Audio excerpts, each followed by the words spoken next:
little brother George. This is Mummy Pig. And this is Daddy Pig. Peppa Pig. Hello, Rated News listeners. Today is October 2nd, and my name is Mikey Bullistry. My name is Anthony Lorenzetti. The weight room will be open after school today from 2:45 to 4 p.m. The counseling department is hosting the Naviance workshop today in the upstairs media center. Students can choose to attend the block that works best for them. Space is limited and registration is required, so please complete the Google form located on the Quick Links page or Google. There will be a brief Nutrition Club meeting today during the first half of lunch in room 129 to discuss the food drive. Come join Habitat for Humanity Club. There's an interest meeting after school today in room 212. See you there. Want to learn more about computer science in college? Come to an interest meeting for the CS College Prep Club after school today in room 171.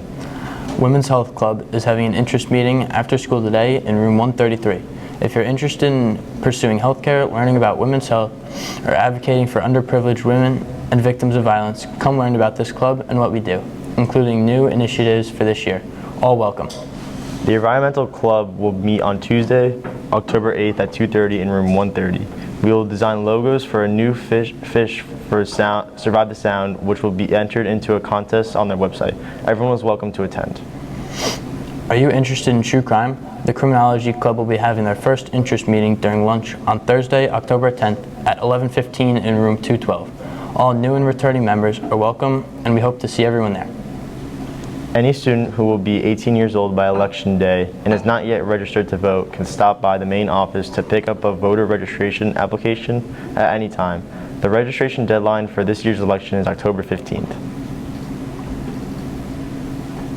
A study by Harvard says that allowing phones in the classrooms negatively impacts test scores and long-term learning retention. There are some correlation studies that suggest negative relationships between off-task device use and student achievements. Due to this, our school has implemented a no phone policy in class. We asked around to see what students and staff have felt about this change so far. Mr. Jordan, we're asking about the cell phone policy. So, Mr. Jordan, what's your opinion on the cell phone policy? I like it so far. I don't like it. I don't really like it. I think it's absolutely ridiculous. I think it's horrible. Personally, I think we should be able to use our phones. Say an emergency happens. The only thing I'm thinking is like safety, but we have ways of getting to phones or getting to safety for that. It's for it, and I hate that they decided to put it in our last year of high school. Phones are away. Kids are kind of like more engaged in class and not looking at their phone all the time, so I think it could be pretty good. I can see where they're coming from. Kids are always on their phone in class. I think there's really little downside to this policy. All right, hi, I'm Michael Bullistry, and I'm here with Dr. Hines, and we're talking about the cell phone policy. So first question is, can you just give us a quick overview of the new policy? Sure. So the new policy is just that we have caddies in every classroom as opposed to some of them, and students put their phones in the caddies when they arrive in class, and that's where the phones stay. If you need to use the restroom, you don't take your caddy with you. Just focus on learning while you're in the room. Why did it come to SPF? Yeah, so it's a really important question. It's not something that just I arrived with and said, this is my idea.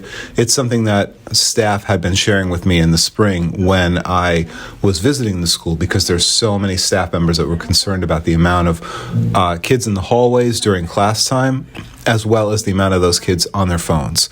So a lot of the research that we did over the summer as administrators, and as many teachers are doing as well, just find that kids are struggling to focus, adults are struggling to focus when they're trying to learn while also on their phones. So this is really an issue of students being able to focus on why they're here for the first and foremost, which is teaching and learning and getting to know each other. I think when we walk through the hallways and we see that there's a lot more kids in classrooms, than in hallways, that's a huge positive.